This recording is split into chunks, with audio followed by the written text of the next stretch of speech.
And we told them we could take the internet down in 30 minutes if we wanted to. Yeah, sure. And that was the headline. I mean, if you're saying you can take the internet down in 30 minutes, that was the big takeaway from the hearing. Sure. And then we told people how to fix this.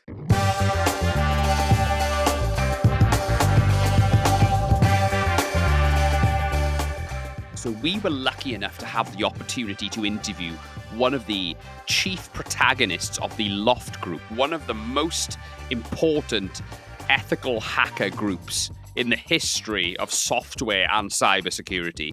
Back in 1998, a group of young elite ethical hackers went to Capitol Hill and in front of a puzzled US Senate committee warned of the impending threat around the evolution of hacking, especially adversarial hacking.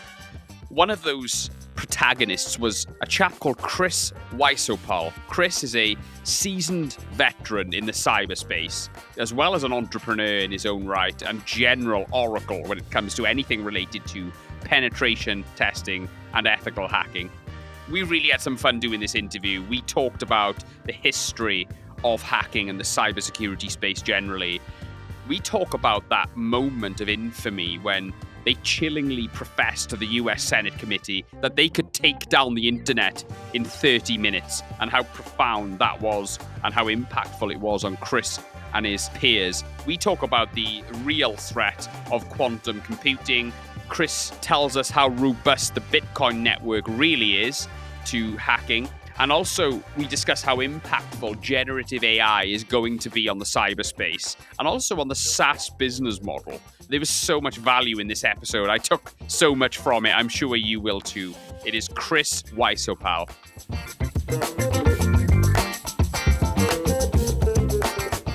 Chris, I've been really excited to talk to you. I mean, your background's incredible. I've been through some amazing experiences in your career, and I'm looking forward to unpacking those. But before we dip in too much, I just want to ask you the question we always start on. What does good leadership mean to you, Chris? Okay. Well, Gareth, thanks for having me on the podcast. Good leadership for me is letting your people be their best, letting them do the problem solving, letting them work out how to, be cross-functional within an organization, and being there for vision and guiding. And then when there's execution challenges, maybe helping there. But I think the real thing is you want to see your people grow. Yeah. You want to see your successor grow into that role. You want to see everyone grow. And that's a source of pride to see people take on more challenges and leave the company you're at and go start their own company. I mean, that's leadership, I think. That's fantastic. Yeah, I think leaving people in a better place, having known you, I suppose, is probably another way to put it, isn't it? Is empowering them to fulfill their potential. So I love that, Chris. That's really, really great answer. So, Chris, for the listeners who are not familiar with yourself, could you maybe give us a little bit of a bit of an overview of your background? Sure. So, as a teenager, I was really interested in deconstructing things and hacking and learning about how things worked. The personal computer had just come out, so I'm really dating myself and trying to figure out how that worked and all that. And so I got a taste for sort of reverse engineering and hacking and taking things apart, but there was really no career in that. So I went to school for computer engineering. I went to Rensselaer Polytechnic Institute and got a Bachelor of Science in Computer Engineering. And I was interested in both hardware and software. I didn't pick one over the other. But eventually all the jobs were in software. So I became a software engineer, and that's what I kind of did in the 90s for a while. And then I realized my passion really was hacking. Oh, wow. So I kind of segued in the mid 90s to the late 90s to a career in cybersecurity when there really wasn't any careers in cybersecurity. Kind of had to pioneer the way to be, I'm just not a compliance guy. I'm not going to just check boxes. I'm actually going to hack things and break into things and find vulnerabilities and figure out how hackers do things. That was all new in the 90s. So that was really how I started, was, moving from software engineering to figure out how to make a career in hacking. Wow. So I got to ask you this, Chris. What was the first computer you had? So my first computer that I actually owned was the original IBM PC. Oh, wow. It didn't even have a hard drive. It was just two floppies. Wow. So it was pretty basic. But before that, I played around a lot with the Radio Shack TRS-80 because that was something that was available at the mall. So I would go there at the Okay. mall and be able to play on a computer before like anyone even really even had one at home. It was in the very, very early days. And so I was hooked. Oh wow, I've not heard of that. So you were obviously in early then, and you were hooked early then. I'm amazed. Just to quickly talk about those early days as well. I can't believe you foresaw that there would be a light like a vocation within cybersecurity in at that time in the mid-90s. That's pretty. You must be a bit of an out there thinker to even consider that was an option for you. Yeah, that was the thing. So I was involved. I ended up finding a group of hackers in Boston that sort of had a like mindset. We weren't like we're going to figure out how to steal money by credit cards or something. We were trying to figure out like how does cybersecurity even work? Like, how are these companies protecting themselves from the bad guys? How can we figure out how the bad guys work? So that's why we called it a hackers think tank. Mm, We were really kind of pushing the envelope of this. And at some point, we said, companies would want to hire guys like us first, but first we realized that they didn't want to hire guys with hacker handles and hacker names, and you know they wanted to hire people who look like IBM professionals. So that was the gap between like our skill set and our mindset and what companies would hire. And that's the gap we kind of had to bridge in the late 90s and say, no, actually, you should take us seriously. You should listen to us. We actually know how hackers work. We can actually find the same problems and write the same tools they do. You should hire us. And it really took, I think, that U.S. Senate hearing that I got invited to with my colleagues from the loft to sort of wake people up to the fact that people from our background could be trusted and should be listened to. yeah, absolutely. So, can you tell us about how that group then that you joined, how did that come about? And what was it like in the early days then? Can you elaborate a little bit more about, sorry, I don't know how you say it, L0PHT, yeah? We spell it that way because that's hacker elite speak. Like, Yeah. hackers were Loft, the yeah? first ones with online culture, Yeah. right? So we pronounce it loft. Yeah, sure. Online culture really started with hackers because we were using any vehicle we could to communicate to each other over text, even before the internet, right? With bulletin board systems where you would use a modem. The older folks remember that's how you connected to the internet before broadband. There was actually, you would use a modem to dial up to a bulletin board system and share files, share text files, communicate, chat with people. And that's how I met the people at the loft, was through these bulletin boards that were focused on technology, focused on, computer cybersecurity, focused on hacker techniques. And so I found people by going to different bulletin boards and finding a little community there Yeah. that was people interested in like, well, how does the cell phone system work? Like, how, can we reverse engineer that? Can we take a phone apart? Can we learn how the firmware on that works? Can we look at the radio and understand how it's communicating? That was like the hacker mindset I was interested in. It's like figuring out how to reverse engineer things, and then you can figure out how you can manipulate them where the weaknesses are. And so we had 7, 8 people at different times come together at the loft, all with slightly different skill sets. I was more on the software side. Other people were more on the hardware side, the radio side. We came together and we started to do projects and learn how Microsoft Windows worked, how Internet Explorer worked, and we figured out how to break it. And we started to publish what we were doing. Yeah. And we were like, everyone should know this. Everyone should know if they're using Microsoft's Internet Explorer that your computer can be compromised and taken over unless you patched, right? Yeah. Or there was vulnerabilities that Microsoft doesn't even know about. These were all new concepts back then in the 90s. And that's what got the press interested in what we were doing and eventually got us invited to speak at the Senate, because the Senate was like, computer security is going to be important to the US federal government. We need to understand this. And I think they had a lot of foresight to say, we want to hear from hackers. We don't want to hear from people that worked for AT&T's security department or Microsoft's security department, even if there was such a thing back then, there Yeah. might have been a few people, or a bank. We want to hear the people that were trying to break in.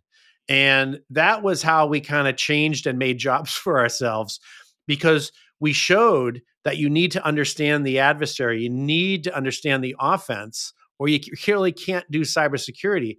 And we were the ones that you should be talking to if you want to understand that.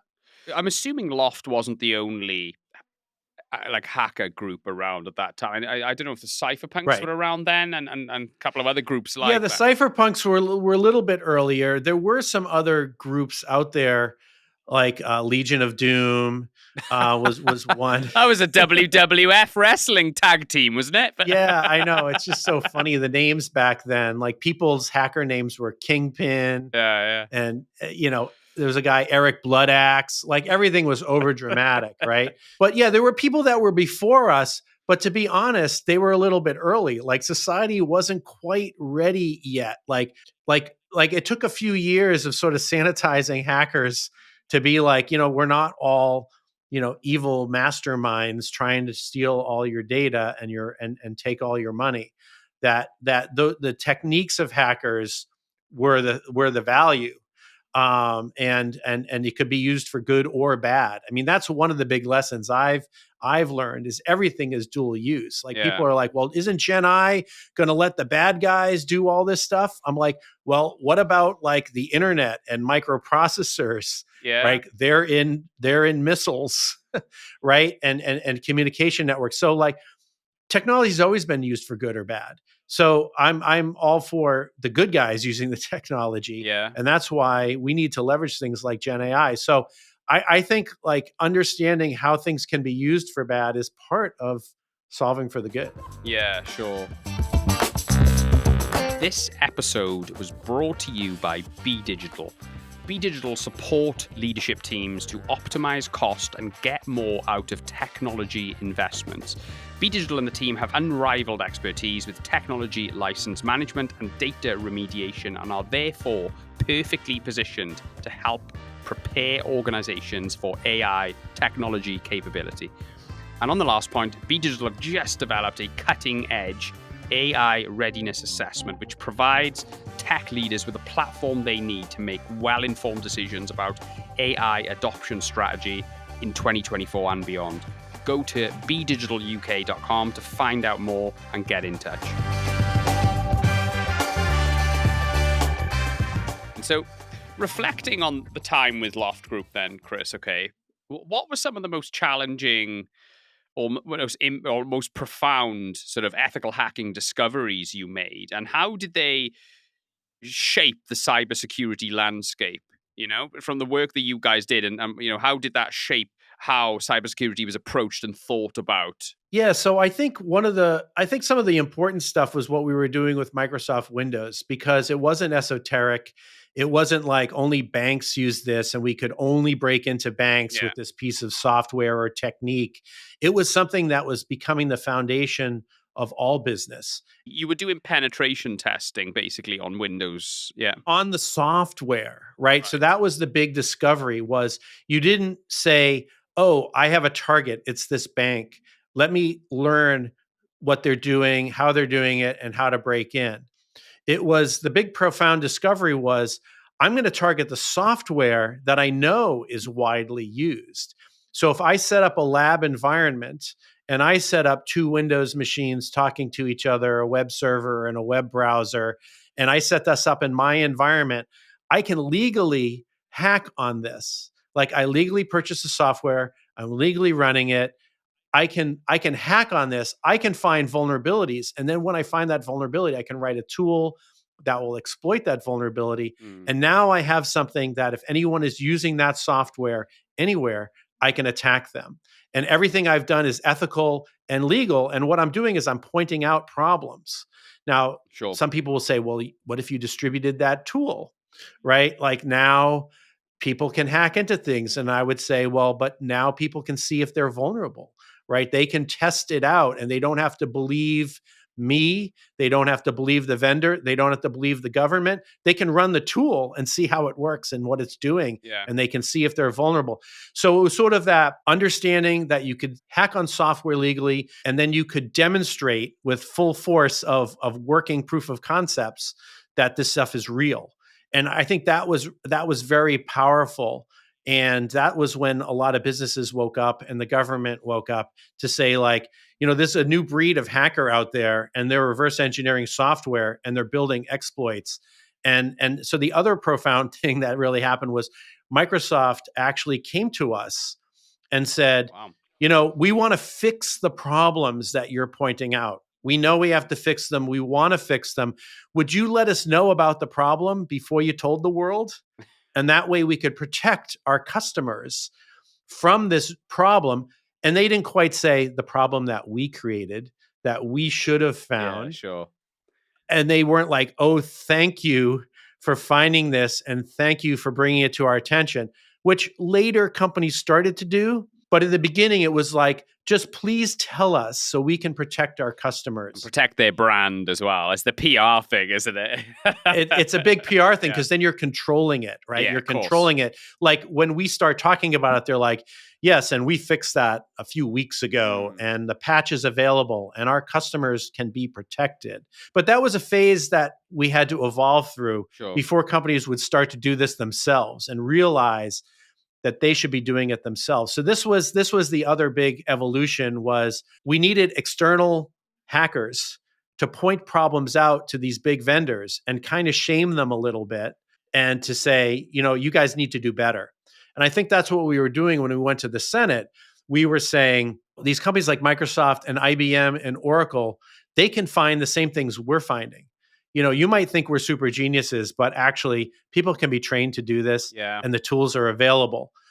So we said, anyone can do this, and the vendors themselves should be doing it. You shouldn't be relying on us to do it, because if they don't do it, we're going to do it, or someone at an adversary will do it. A very big moment when we were at the Senate was Senator Fred Thompson, who was the chairman. You might know him from Hunt for Red October and other and some TV shows. Okay. But he said, what's to stop a adversary like Russia or China from getting a group of individuals like you and attack and doing the exact same thing, finding vulnerabilities in software and using that to attack the United States government?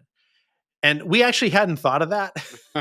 That it was actually a new thought because no one was doing it back then, right? No one was doing it. It was the early days. Yeah, sure. And we said, you know what? That's a really good point. We think that they could absolutely do that. And it really kind of changed the calculus of protecting the United States government and the military. It changed the calculus to see that this was possible. So what were you thinking about? What threats were you guys discussing? Like attacking national infrastructure, just attacking military systems, satellites, NASA, I suppose could be something they could attack. Were these the kind of conversations you were having? Absolutely. I mean, the big conversation was like, can you take down the internet? That was really the punchline. We came knowing that we knew vulnerabilities in internet routing and the internet routing protocols. And we told them we could take the internet down in 30 minutes if we wanted to. Yeah, sure. And that was the headline. I mean, if you say you can take the internet down in 30 minutes, that was the big takeaway from the hearing. Sure. And then we told people how to fix this in the government. But yeah, we were talking about taking down the internet. We were talking about taking down the GPS system, satellite communications. We were talking about hacking the power grid. And so, yeah, critical infrastructure. And I think that was the start of the federal government really taking this seriously. Yeah, sure. I mean, taking the internet down in 30 minutes, that was a very impactful thing to say, which I think caught a lot of the imagination of a lot of journalists, didn't it? And I think you did get a bit of notoriety as a result of that. So can you tell us a little bit about that, reflecting on that sort of testimony before the Senate committee? This was 1999. Was it 98? 1998. Yeah. 98. So a little over 25 years ago. Yeah. I think we were scared going into it because we didn't know if we were going to be thought of as the bad guy. Like they were going to say all our problems are due to people like you. Like you shouldn't be publishing any of this. All you're doing is hurting pointing out problems is hurting, and that is one viewpoint. And when you think about maybe the federal government, you think like you might be, a scapegoat, right? A Yeah, lot of yeah, these sure. hearings, they turn on the people, and so we had no idea what was going to happen and why we were invited. Should we really believe why we were invited there? They even let us testify with our hacker aliases. Like, I had a placard that said Weld Pond in front of me. To Right. my left was a guy with a placard that said Mudge, and to my right Really? was a placard with a guy that said Space Rogue. I thought they would And have had Senator your real Thompson, names in the Senate no, committee. no, and they told us we were the only ones allowed up to that point to use our fake names testifying. And the other people were in That's the witness amazing. protection program. Yeah, that's incredible. You made history there then, Chris, yeah? We made history. So I mean, the whole air of the whole thing was very special. Like, it wasn't a run of the mill. Yeah, Like, sure. we have hackers with their hacker names here, and so it was. A lot of these hearings, not all the senators show up. They all showed up for this. It was a packed house and packed audience. So it was very exciting. I thought we were making a difference. I thought that we were really connecting with some of the senators. Like, Senator John Glenn was there. I got to meet John Glenn, which was amazing. Yeah. And, he had a question about the global positioning system. And he says, hi, gentlemen. I don't know if you know this, but I'm a pilot. And, obviously John the Glenn was room, an astronaut, wasn't he? He was one of the John Glenn yeah, was an yeah, astronaut and a test pilot. yeah. So, there was some laughter in the room when he said, I'm a pilot, because obviously everyone in there Yeah, knew sure, that sure. John Glenn was a famous astronaut, the first guy to circle the Earth, I think. Yeah, yeah, I think so, yeah. First human to circle the Earth. But, he was obviously technically adept at Oh, yes. technology. Yeah. And he asked about the GPS system. He says, he's a pilot. He flies all the time and he relies on GPS. And we talked about that. So, a lot of it was like very concrete stuff, right? It Sure. wasn't like esoteric. It was things that were going to impact people's lives. Yeah. And they wanted to understand, how technology is brittle and Yeah. vulnerable, and what we should do about it. Yeah, I suppose, if you've got someone like John Glenn pointing out, concerns around, an adversarial's ability to hack into GPS systems, I think people start to listen and take things seriously then, don't they? Because Absolutely. And little did they know this was going to become such a huge subject matter and give birth to the cybersecurity space, I suppose, as the internet and everything evolved. But how do you currently see government involvement in regulation around cybersecurity? Have you got any thoughts on how that has played out, today? Are government doing enough? Are we still a little bit behind the curve? I'm talking about the US, I suppose, or globally. What's your thoughts on the current status quo? Obviously, there was no regulation back in 1998, or very, very little. We saw that was a problem, because we saw that there was real risks, and we saw with using software and internet and connecting it up to critical infrastructure Yeah. was going to cause some real risks. I mean, we saw the Colonial Pipeline. We've seen the power grid go down in places like Ukraine and Estonia with cyber attacks. So it's like no laughing matter. It really is life or death. And there was absolutely no regulation back then. And basically, we said that vendors need to do better. Right? Yeah. Like vendors need to do this. Like this concept of having external researchers find some things and having those few things be fixed just isn't sustainable. But then again, regulation is challenging around technology, because you want the innovation, right? Like, maybe big companies can handle regulation with teams of lawyers and compliance people, but startups, it's very challenging to comply to different things. So we understood that regulation was going to be a challenge. I think some things have changed over time, but we're starting to see some motion in regulation in the United States, at least, and I think in a good way, which is where the buyer expects things of the seller, right? Yeah. And so the regulation we're starting to see in the United States came out of the US. Biden had an executive order 2 years ago, the cybersecurity executive order, and said the US federal government is going to make vendors of technology attest that have security processes, and they've tried to make their software and hardware secure. and they're going to show us with facts about what they did. And then we're going to make a judgment. Did they do a good enough job? And that's going to be part of the buying process. And I think that's a good way to not be, heavy-handed, yet have expectations for vendors. And I think most vendors out there do build stuff securely now, but there's a lot that don't, a significant amount that don't. And so I'm hoping this level of regulation gets everyone on board with, we can make things significantly more secure. Not perfect. No one's looking for perfection. Yeah. No one's looking for a plane to never have any problem, but we don't want people to die. We don't want them to fall out of the sky. Sure. And so regulation around a dangerous technology seems to make a lot of sense to people. I think we're heading in the right direction. I think it's just taken so long. Yeah. Like, we talked about holding vendors accountable like 25 years ago, and we're starting to see that now, at least with the federal government. And we're starting to see it in the EU with the Cyber Resiliency Act. And I know the UK is also working on something very similar to hold, especially makers of connected technology like smart TVs and all these IoT devices that are proliferating and controlling our doors, Yeah. our locks, and Yeah. parts of our lives, make those more secure. Yeah, sure. Can you just maybe in quite simple terms, where is the border between secure and insecure? What do you mean by being secure? Have you got a specific thing that sort of means it's secure that they need? What is the Sure. provision you need to take in order to be categorized as secure? Yeah, so I would say put the software through, or the hardware through, the kind of attacks that an adversary would do. So we Right. know of a whole bunch of different classes of vulnerabilities, right?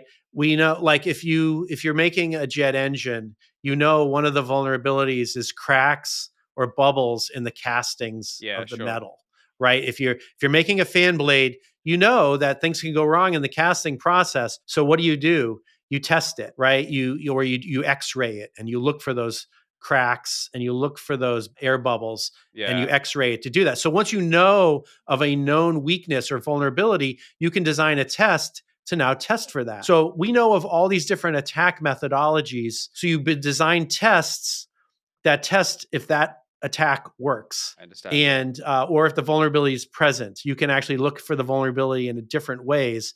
Like, you don't need to spin the fan blade, you can X-ray it. Yeah. Both will detect failure. One's a non-destructive test and one's a destructive test in the case Sure. of failure. Yeah, sure. So the same thing happens with software and hardware. And so do all those things that an adversary would do, or try to find the weaknesses an adversary would try to do, and run those tests before you release the software to the public. So that's what we call, software security testing today. And everyone who's building software or hardware needs to do this before they release it to the public. And so they get a certain assurance level by saying, how much time and energy and what kind of testing did I do before I put this on the market? I think that's what we're expecting people who build technology to do these days. How much of an issue is the innovation or the emergence of quantum computing for the cybersecurity space? Is it a bit of a myth that you don't really pay much attention to it? Or do we have something to seriously consider over the next 10, 15 years?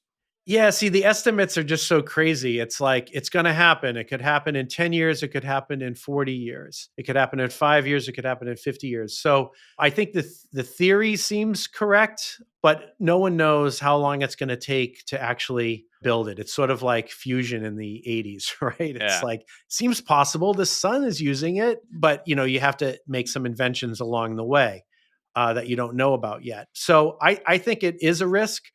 But I think there's a simple solution, and the simple solution is to make, crypto systems where you're using encryption, decryption, make them pluggable. Like, if you're building software today, make sure you can quickly swap out and update to a new encryption system quickly. So people are building these quantum resistant crypto systems today. We're not 100% sure they're going to be quantum resistant, but when someone comes up with ways to break them, we need to be able to quickly swap to new encryption systems and decrypt the old stuff and re-encrypt it with the new systems. Yeah. So I think as long as we designed with this crypto agility to quickly swap out and update crypto systems, then I think we're okay. So I think we're sort of planning for the Y2K moment when this actually happens. Y2K. It's the years before Y2K when you're like, I know we have to do it. Let's just prepare for it. How robust are these distributed technology systems, in your opinion, Chris?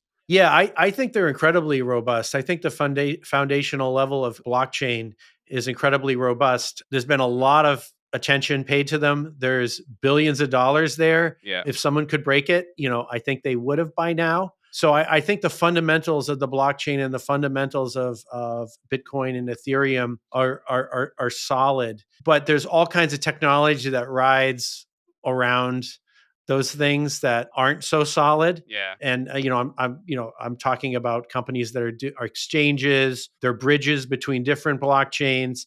Anyone can just write that and say, hey, come deposit money or cryptocurrency with me, or use me for transactions. All of that software can be written in a way that has lots of vulnerabilities, just has poor protocols with where the humans interface with it. And we've seen lots of crypto heists, starting with Mt. Gox like 6 or 7 years ago. And, it's been $1 billion or more a year for the last few years, or billions. And it's just because there's a lot of software that's built to interact with these blockchains. I'm involved with a company called Enciphered, which does software and hardware wallets and recovers crypto that you may have mistakenly locked away because you forgot your passphrase. Oh, wow. Okay. And so all these wallets, whether they're hardware or software, have weaknesses in them that are just waiting to be exploited, right? Mm. There hasn't been a perfect wallet yet. They keep getting better and better. But the beauty of this is, old software will eventually vulnerabilities will be found in it. Yeah, sure. And if you lose your key, what you do is just wait until someone figures out how to crack your wallet. And so that's what this company is doing. They're figuring out how to crack wallets, and that's a good example of a technology that has weaknesses in it that you need to use. Yeah, for sure. Right? You need to use to operate on these different blockchains. You need to have a wallet. So you need to be able to store your private keys securely. And so that's an example of the edges of the crypto system that aren't perfect. Yeah, sure. So we talked a little bit about blockchain. We talked about quantum. Just to get your thoughts on the sort of macro emerging trends, maybe we can use this as a segue to get into GenAI, I suppose. But is there anything, what emerging trends or challenges do you think are quite noteworthy at the moment within the cybersecurity space? So GenAI is I think the big emerging trend. We've been using AI for a while with cybersecurity, used to detect attacks. It's mostly was being used around detecting patterns to find flaws, find attacks, and things like that. And that wasn't terribly useful to the bad guy, right? But now with GenAI, we have something that's genuinely useful both to fix issues and solve problems, and maybe even prevent them on the cybersecurity side. But GenAI is also good at generating attacks, at generating exploit code, generating content for phishing and things like that. So I feel like with AI, it was some incremental progress for the good guys, and it was valuable. But now with GenAI, we have a huge breakthrough for both the good guys and the bad guys. And so there's a new cat and mouse game going on where it's who's going to take advantage of this technology better. And it's something that we're really focused on at Veracode, because we don't want to find just problems in your software. We want to help you fix the problems in your software. And one of the things that's always dogged us was, how do we generate that code to fix a problem for someone? Yeah. We would tell them basically the guidelines. Oh, you want to do some infant validation. You don't want to make a SQL query this way. You want to kind of make it this way. And that took some learning by the developer to actually fix problems. It took a lot of time. Yeah. With GenAI, we can just generate the fix. We can say, here's the code, cut and paste this in, or accept this pull request, or merge request. And so we can automate the fixing process, not just the finding process. And that's the thing that's really exciting about GenAI, is it can automate the job of a cybersecurity professional to fix things and deal with attacks. And we need it badly, because because there's not enough cybersecurity professionals to go around. And we definitely need it badly if the attackers are taking advantage Yeah. of Gen AI to write and scale their attacks. So it's going to be an interesting next few years as we see, how this evolves. Yeah, sure. So I know you obviously set up a company, Veracode. Could you just give us a little bit of an introduction to Veracode? What problem did you set out to solve, and there's a little bit of Sure. a little bit of an overview on how you've evolved and where you are today? Yeah, so some of the things I was talking about earlier where, you needed adversarial thinking at the software vendor, you needed someone who would run those tests, who would attack the software. I did that as a consultant. That was like my first cybersecurity job. Is like, hey, fly me to Microsoft and I'll sit there and I'll type on the keyboard and I'll show them where their problems are. And I did that as a consultant for a few years and actually did it for Microsoft. And at some point, I realized that, I can only be in one place at one time. There's not enough people around here to do this. I need to write software to do my job. I need to replace myself with automation. And so that's where I founded Veracode in 2006 with actually one of my co-founder is a guy from the Loft, Christian Ryu. And he was up there at Microsoft too, showing Microsoft how to do this. And we said, let's make a product that then software vendors can use and make it part of their software development lifecycle. Like, so part of building software is doing things like quality testing, making sure the features work, right? Making sure if someone bangs on the software with a load, the server doesn't crash, performance testing. These are all the things you want to do before you release something to the real world. And what we say is add security testing to that mix, right? So we write security tests, we write software. Like there are people who write performance test software and people who write quality assurance software. We write security testing software that software companies can use as part of their software development lifecycle. So they can actually build this in. So every time they check in code, they can run our tests to see if they just created a new weakness, a new vulnerability that could be exploited. We can point it out to them. And now the exciting thing is with Veracode Fix, we can tell them how to fix it. Someday we'll just fix it because they'll trust us so much to just do it. Right. So we're not quite there yet. So right now the developer is still in control, but that's where we're at. And it's very exciting to just give developers instructions and pieces of code that they can just fix their stuff and move on building the functionality that they want, because they don't want to learn how to do this, right? They Yeah. just want to build their cool software, and we're there as their security expert automating the process for them. So let's talk a little bit about what excites you at this point in your career, Chris. What technology innovation are you really excited about? And maybe add a bit onto that. What technology innovation are you most concerned about too? So I think I have to go back to Gen AI in this question. I think that whenever we see a big new technology come out, I think the last one that I would say is a big new technology that impacted the world was cloud computing. I feel like there's so much more software available and Internet of Things Mm. and devices doing things that would not be enabled unless we had that cloud computing infrastructure that startups could use and build upon. If everyone had to build a huge data center, I think we'd have much less innovation and much less software. So I saw that as the thing that happened sort of over the last 10 years. It had a huge impact on cybersecurity because there's all these new vulnerabilities, all these new ways of doing things. People could take advantage of the cloud to do attacks and scale attacks, but they could also take advantage of the cloud to secure things. So it was a new technology, and it was interesting to see how both the adversary and the people in cybersecurity were using that. I think Gen AI is the same thing. I think we're going to see this over the next 10 years and maybe beyond, maybe beyond. I mean, people are arguing like, is this a bigger impact on society than the internet? And I think the jury's out on that. We don't Yeah. really know. It needed the internet to actually get here, but what impact will it have? And from a cybersecurity perspective, I'm very excited that we can automate fixing issues.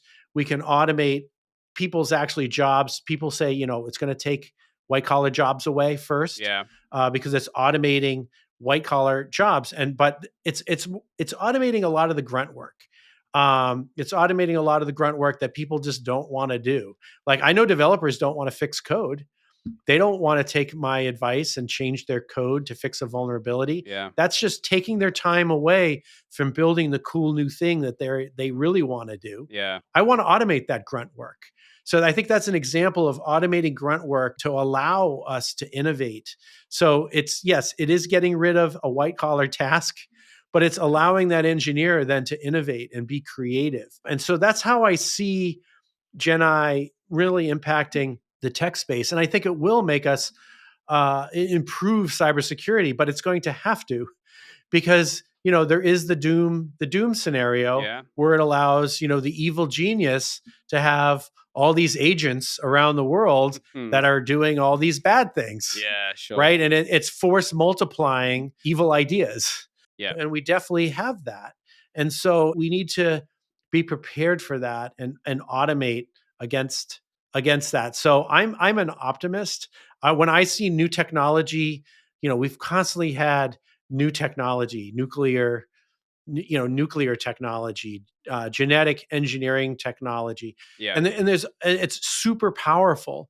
And we've always seen the doom and gloom, but we're still here, and we see the doom and gloom over nanotechnology and over AI. But I think if we're optimistic, and a lot of things that I read are like how this is going to be, this is going to be good for society. So I see good and bad in everything, but I think the good will prevail. Yeah, I think in terms of the field of medicine, okay, and the evolution of medicine and other biotech industries, I think generative AI is going to have a really profound positive effect on those industries. You know what I mean? Absolutely. I was listening to a podcast the other day, and they were talking about how generative AI is going to have an enormous knock-on effect to to SaaS businesses. Okay, because company people will potentially be able to generate their own software on demand for things, which will, you know, remove the need for you to purchase SaaS products and things like that. Is the SaaS business model sort of a phenomena between the internet and AI?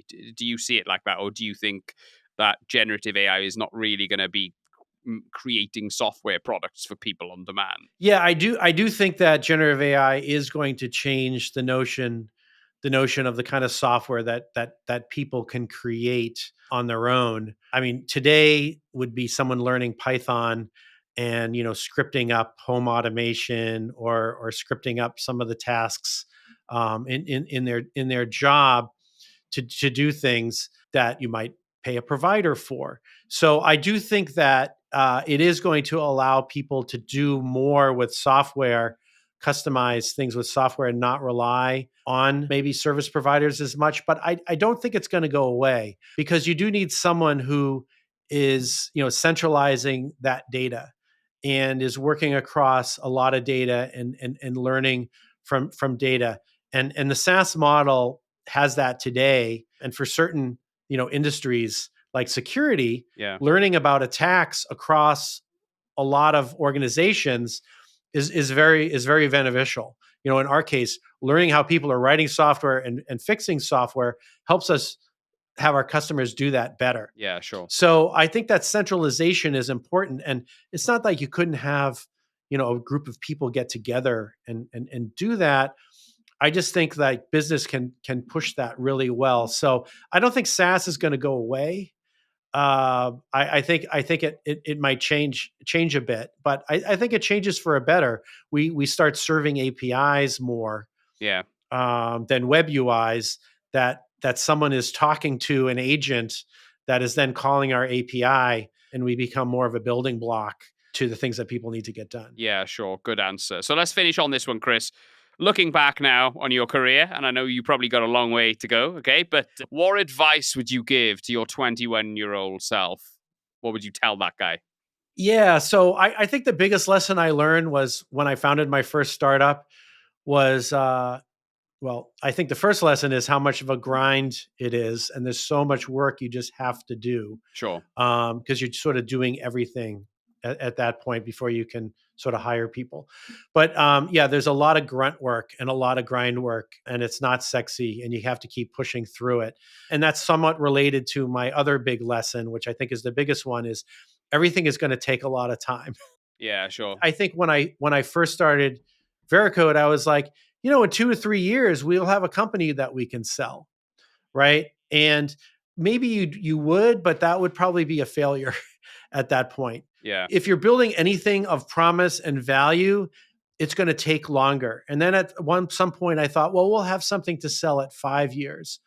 And then I really learned over the long haul that most startups take 10 years to get to the point where you've really built that value, and you're really going to get either an IPO or a strategic acquisition where you're really going to get the value from your work. And so I'd say if you're starting something, you shoot for a 10-year run, shoot for something that's going to take 10 years to fully reach its potential for your liquidity event, and don't sort of shortchange yourself at 5. Now, things might change and you might have to sell at 5 because for some reason there's a market downturn, you couldn't scale your sales force, you couldn't figure out how to sell it through the channel. There's all kinds of reasons why you might not reach your full potential. But I think shoot for that 10-year run. And most successful exits are at that point in time. You can exit earlier, but I think give it that full 10 years, and definitely no less than 5. So you're in this for the long haul as a founder. You got to commit a lot to that. Like if you have just had a new baby, that baby's going to be in fourth or fifth grade. Yeah, sure. when you sell your company. So you got to think about it that way. Yeah, fantastic advice. Hard work and patience. That's Yes. brilliant insight, Chris. Yeah, look, thank you so much for coming on the Tech Leaders Podcast. Excellent. Thank you so much for having me here.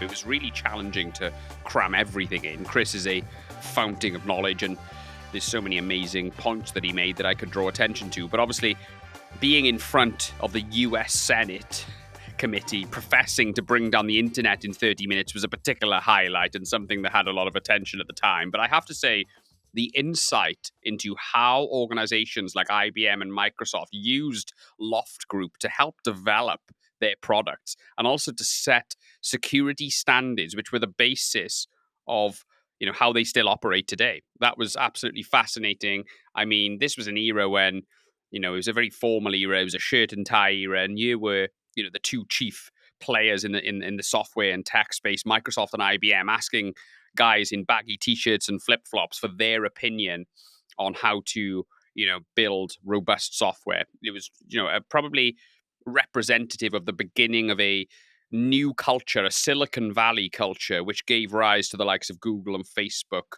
not too long after. So I thought that was absolutely fascinating, and it felt like a real piece of history that we were learning about there. So yeah, I hope you enjoyed it. Thank you so much for downloading and supporting the show. Don't forget to give us a like or subscribe. Any piece of engagement really helps us. Thank you so much.